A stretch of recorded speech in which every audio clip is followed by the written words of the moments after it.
Bonjour à tous, les ministères Notre Pain Quotidien vous proposent la méditation du jour. Un Jésus victorieux.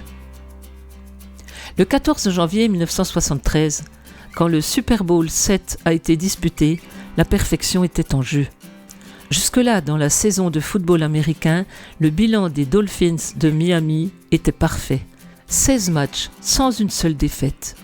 À la fin du Super Bowl, les Dolphins victorieux sont entrés dans l'histoire du sport comme la seule équipe professionnelle de football ayant accompli cet exploit.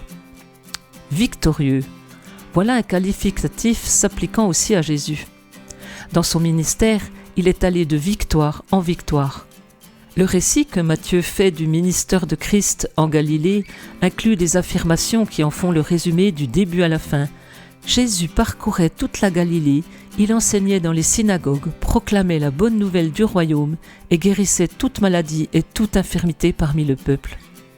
Christ triomphait des démons, des maladies et de la mort, et ce qui aurait pu passer pour une défaite écrasante, sa mort sur la croix, s'est révélé être une victoire finale. Il a vaincu son ennemi juré, la mort, par sa propre résurrection.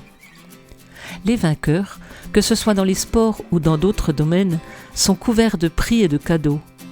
Quelle est la réponse appropriée à donner à Jésus dont la vie, la mort et la résurrection ont valu le pardon et une bonne relation avec Dieu à tous ceux qui l'accueillent favorablement?